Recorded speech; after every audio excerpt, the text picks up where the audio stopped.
네, 재계 수장들의 일거수일투족을 들여다보는 CEO 풍향계 시간입니다. 삼성그룹 이건희 회장과 롯데그룹 신격호 회장이 그룹 총수 직함을 내려놓게 될 상황에 처했습니다. 조양호 한진그룹 회장은 경찰 조사를 받았습니다. 김종성, 정선미 기자입니다. 삼성그룹의 총수 이건희 회장과 롯데그룹의 총수 신격호 총괄회장입니다. 지난 18일 김상조 공정거래위원장은 삼성과 롯데 공정거래법상 동일인, 그러니까 총수를 바꾸는 것을 검토하겠다고 밝혔습니다. 두 사람 모두 건강 문제로 경영에 참여하지 못하고 있기 때문에 현실적인 기준으로 다시 한번 살펴보겠다는 겁니다. 이건희 회장은 2014년 5월 심근경색으로 쓰러진 이후에 3년 넘게 삼성 서울병원 20층에 입원해 있습니다. 이 회장의 입원 후 그룹의 경영은 장남 이재용 부회장이 맡으면서 실질적인 총수 역할을 해왔습니다. 롯데그룹 창업자 신격호 총괄회장도 고령으로 정상적으로 일을 하는 것이 불가능하고 한정 후견 판정까지 받은 상황입니다. 신 총괄회장은 지난달 9일 롯데알미늄 등기이사에서 물러나며 경영과 관련한 직위를 모두 내려놨습니다. 롯데의 경영은 차남 신동빈 회장이 하고 있습니다.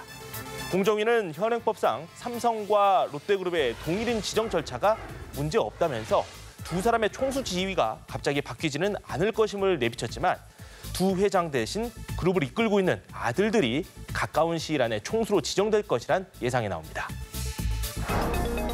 조양호 한진그룹 회장은 경찰 소환 조사를 받은 역대 두 번째 대기업 총수라는 불명예를 안게 됐습니다. 재벌 총수가 경찰에 소환된 것은 2007년 보복 폭행 사건에 연루된 김승현 한화 회장 이후 10년 만입니다. 회사 돈 30억 원가량을 빼돌려 서울 평창동 자택 공사비로 쓴 혐의를 받고 있는 조 회장은 16시간 동안 강도 높은 조사를 받고 귀가했습니다. 네, 성실히 임했습니다. 회사 돈 빼돌려준 사실 몰랐습니까? 조 회장은 경찰에서 혐의를 대부분 부인한 것으로 전해졌는데요. 경찰은 진술 내용을 검토해 신병 처리 방향을 결정할 계획입니다. 지난 2014년 조 회장의 장녀 조현아 전 대한항공 부사장이 땅콩 회항으로 기업 이미지에 큰 타격을 입힌 바 있는데요. 3년이 채 지나지 않아 조 회장까지 불미스러운 일로 사정기관의 조사를 받으며 한진그룹 일가는 또 한 번 체면을 구기게 됐습니다. 연임을 노리는 KB금융그룹 윤종규 회장입니다. 윤 회장은 최근 단독으로 차기 회장 후보자로 선정됐는데요. 경쟁 상대가 없어서 자신의 역량만 검증받으면 사실상 연임을 확정짓고 직무를 이어갈 것이란 평가를 받고 있습니다. 윤 회장은 경영 성과 측면에서 KB금융이 올해 상반기에 최대 실적을 거두는 등 좋은 점수를 받고 있습니다. 윤 회장은 앞으로 심층 평가를 받고 사회이사 7명으로 구성된 확대위 투표에서 3분의 2 이상의 지지를 얻어야 하는 과정을 남겨두고 있습니다. 결과는 이르면 이달 안에 가려질 전망인데 다만 KB금융지주 계열사 노조가 후보자 선임 절차의 공정성과 투명성에 문제를 제기하면서 반대 의사를 밝히고 있어 윤 회장에게 큰 부담을 주고 있습니다. 윤 회장은 노조는 대화의 파트너이며 늘 경영을 같이 고민한다면서 관계 개선의 포부를 밝혔는데 윤 회장이 연임을 위한 마지막 고비를 어떻게 넘을지 관심이 쏠립니다. 신동빈 롯데그룹 회장은 여성 인재들을 중용하겠다는 뜻을 밝혀 눈길을 끌었습니다.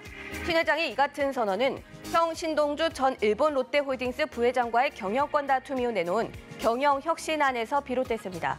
신동빈 회장은 여성 임원들과의 간담회를 열고 여성 인재들이 능력과 자질만 갖춘다면 유리천장의 벽을 느끼게 되는 일은 없을 것이라고 밝혔습니다. 또 관련 부서에 이른 시일 내 여성 최고 경영자가 나올 수 있도록 더 노력해달라고 말했습니다. 롯데는 지난 2006년부터 여성 인재 채용에 나서고 있는데요. 지난 2005년 25%이던 여성 신입사원 비중이 지난해 40%까지 증가했고 2012년 처음 배출된 여성 임원은 5년 사이 21명으로 늘었습니다.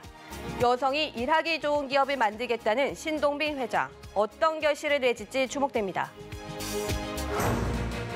민족 최대 명절 추석. 장장 열흘간의 긴 연휴를 일주일 앞두고 많은 사람들이 기대감에 차 있지만 기업들의 표정은 밝지 않아 보입니다. 경기도 좋지 않은 데다 북한의 리스크에 중국의 사드 보복 같은 외부 변수까지 해결의 실마리를 찾지 못하고 있기 때문인데요. 기업들이 마음 편히 경영할 수 있도록 극적인 반전이 찾아오길 기대해봅니다. CEO 풍향계 이번 소식은 여기까지입니다.